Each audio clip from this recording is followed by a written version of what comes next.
राधे राधे भक्तों, आज हम आपको इस वीडियो में योगिनी एकादशी व्रत का महत्व बताने जा रहे हैं। हिंदू धर्म ग्रंथों में हर एकादशी का अपना अलग अलग महत्व बताया गया है। इन्हीं अलग अलग विशेषताओं के कारण इनके नाम भी भिन्न भिन्न रखे गए हैं।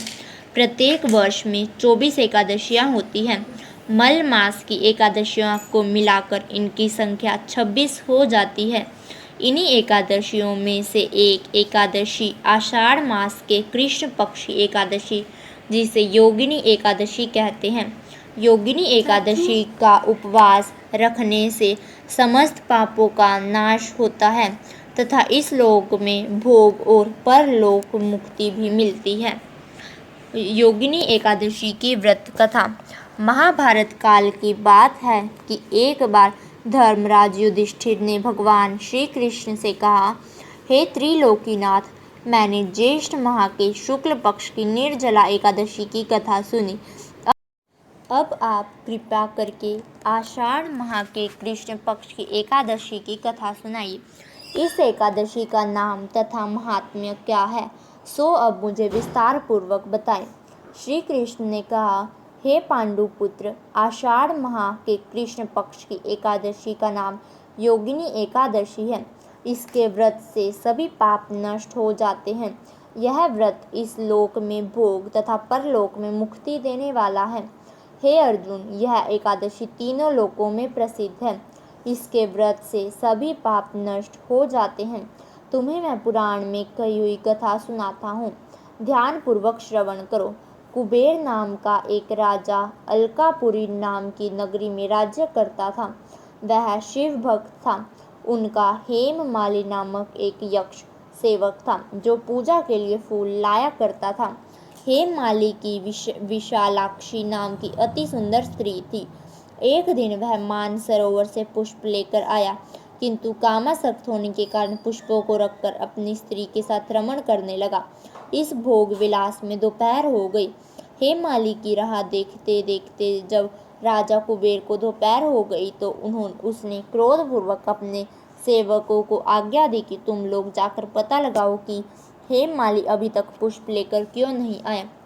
जब सेवकों ने उसका पता लगा लिया तो राजा के पास जाकर बताया, हे राजन, वह हेममाली अपनी स्त्री के साथ रमण कर रहा है। इस बात को सुनकर राजा कुबेर ने हेममाली को बुलाने की आज्ञा दी। डर से कांपता हुआ हेममाली राजा के सामने उपस्थित हुआ। उसे देखकर कुबेर को अत्यंत क्रोध आया और उसके होंठ फड़फड़ाने लगे।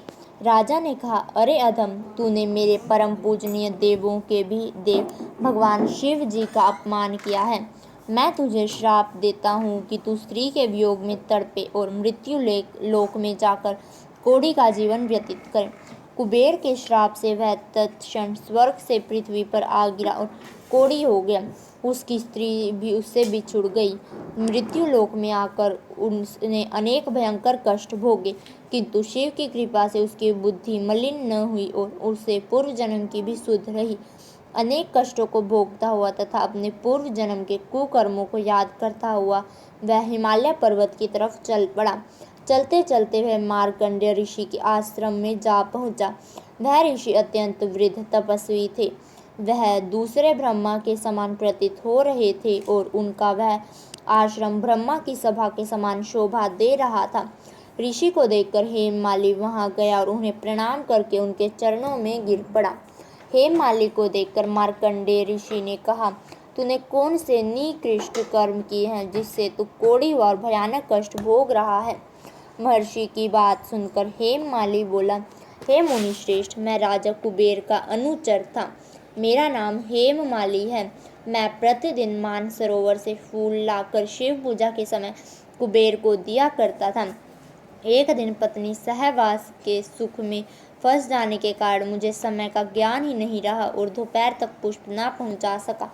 तब उन्होंने मुझे श्राप दिया कि तू अपनी स्त्री का वियोग और मृत्यु लोक में जाकर कोढ़ी बनकर दुख भोग। इस कारण मैं कोढ़ी हो गया हूँ तथा पृथ्वी पर आकर भयंकर कष्ट भोग रहा हूँ। अतः कृपा करके आप कोई ऐसा उपाय बतलाइए जिससे मेरी मुक्ति हो। मार्कंडेय ऋषि ने कहा, हेममाली, तूने मेरे सम्मुख सत्य वचन कहे हैं। इसलिए मैं तेरे उद्धार के लिए एक व्रत बताता हूँ। यदि तू आषाढ़ माह के कृष्ण पक्ष की योगिनी नामक एकादशी का विधान पूर्वक व्रत करेगा तो तेरे सभी पाप नष्ट हो जाएंगे। महर्षि के वचन सुन हेममाली अति प्रसन्न हुआ और उनके वचनों के अनुसार योगिनी एकादशी का विधान पूर्वक व्रत करने लगा। इस व्रत के प्रभाव से अपने पुराने स्वरूप में आ गया और अपनी स्त्री के साथ सुखपूर्वक रहने लगा। भगवान श्री कृष्ण ने कहा, हे राजन, इस योगिनी एकादशी कथा का फल 88,000 ब्राह्मणों को भोजन कराने के बराबर है। इसके व्रत से सभी पाप नष्ट हो जाते हैं और अंत में मोक्ष प्राप्त करके प्राणी स्वर्ग का अधिकारी बनता है। यह थी आज की योगिनी एकादशी की कथा। और कथाएं सुनने के लिए हमारे चैनल को सब्सक्राइब कीजिए और इस वीडियो को लाइक शेयर कीजिए।